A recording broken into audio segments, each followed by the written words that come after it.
How's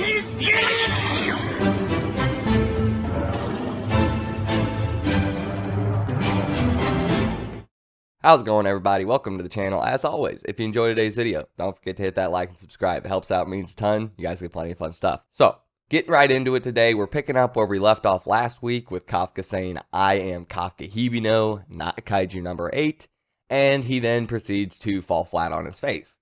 Dude's pretty wrecked. General Shinomiya then says, put your weapon down, Okanogi. This is when we see the captain of the 1st Division of the Defense Force for the first time, Mr. Gen Okanogi. And this dude's got like a huge like sword, like axe rifle thing. I have no idea what that thing does besides cut and probably blow holes and things. But anyway, the more interesting thing I think about the reveal of Gen Okanogi is the fact that we've already met somebody in this series named Okanogi, and that is our little science girl from the 3rd Division. So, is little science girl like the sister or something to the captain of the 1st Division? That's not something I would have seen coming, but yeah, it's possible. Anyway, he tells Shinomiya, he says, I thought you were intending on dying when you didn't call for backup. General Shinomiya's like, really? No, I'm fine. Trust me. Anyway, medical, get down here and get him on the double.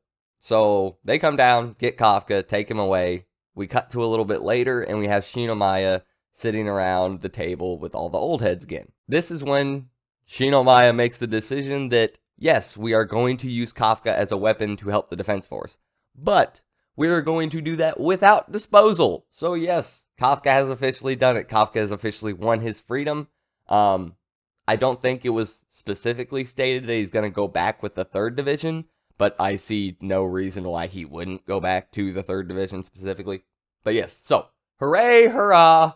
Our guy Kafka is good to go. And so, of course, people are still against the idea of letting Kafka live, using him as a living weapon, things like this. And Shinomiya says something I really enjoy.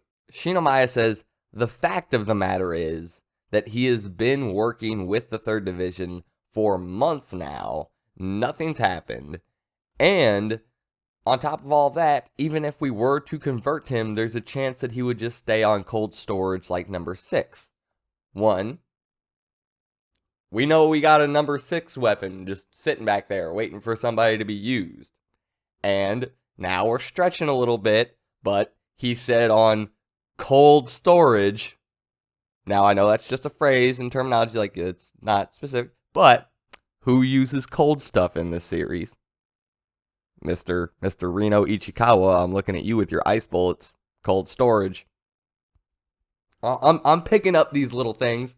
That would be a perfect little underhanded reference to be like, hey, Reno's gonna get it later because Reno uses ice stuff and it's cold storage. Haha, get it?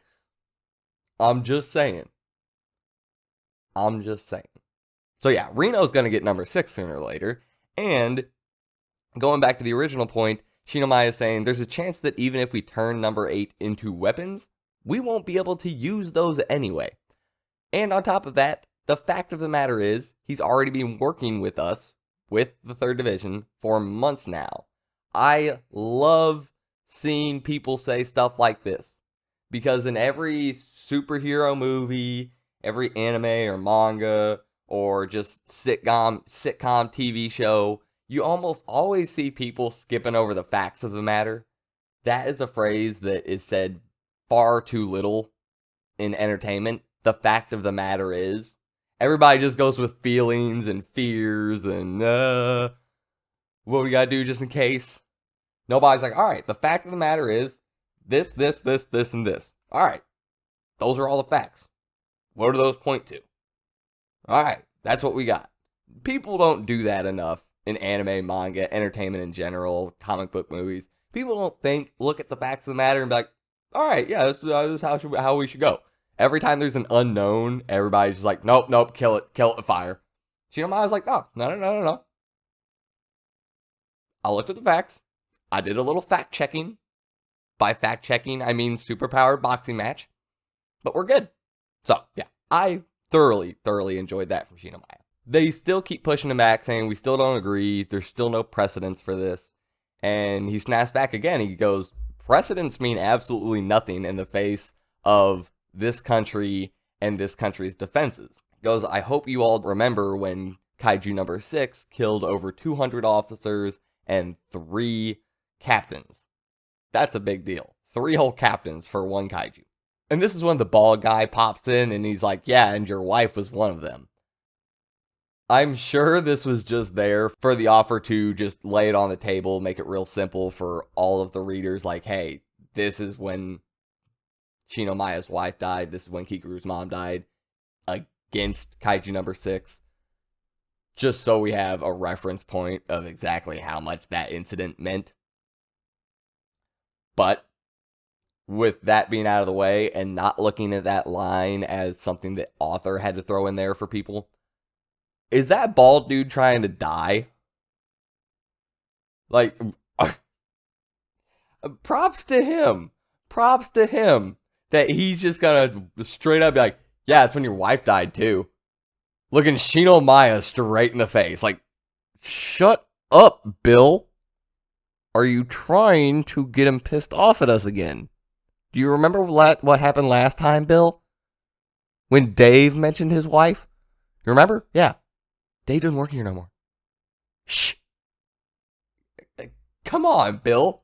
This is also when Shinomiya starts telling us about how few people are in Japan that can stand against a high-level kaiju, talking about captains, vice captains, all of this. Once you get down to the upper level of kaiju, the amount of people that can contend with them, especially in a one-on-one fight, is very, very small. I mean, a handful of people. But anyway, after this is when we get Kafka starting to remember things about Mina from their childhood, and this is when he finally wakes up in a hospital bed. This is when Kafka sees the general director, and he pops up. He's like, General Director, oh my god. Oh, thank God you're alive. If I had killed you, I don't know what I would have said to Kikuru. I could not have looked her in the eyes. And before Kafka burst into that, General Shinomiya was about to tell him, don't worry, I'm not going to harm. And right as he's about to say, I'm not going to harm you, Kafka busts into that. And you see the little ... from Shinomiya, kind of just with the eyes lowered down a little bit, but it's not like an annoyed or anything. It's Kafka kind of winning him over a little bit. He sees the type of genuine person that Kafka is. We also have General Shinomiya telling Kafka all the details, like, we still consider you a kaiju because you'd be dead if you weren't, but we're not breaking you down. You need to prove your usefulness to everyone. So, of course, Kafka says, I'm going to make all of you look at me and see me as an officer just like everyone else. And then we return to Kaiju number 9. He's molted, got a good looking body back, nice and strong again, and he says he's going to take the weapon that has fallen into human hands and give it back to the Kaiju. So we can only assume that he is talking about the Kaiju inside of Kafka. Apparently he looks at that as a weapon. I have no idea. But this kind of sets us up for our next major villain at the end of the next, I guess, arc. I don't know. Probably going to be Kaiju number 9. Took Kaiju number 10 out. Looks like number 9 is going to be next, maybe. Maybe he'll send another little guy in before him. Who knows? But Kafka's going to be coming back, baby. It's a good day in Kaiju land. Alright, I hope you guys enjoyed the video. I certainly did. It was a good chapter. And yeah, I think that's about it. I'll see you guys next time. I'm out.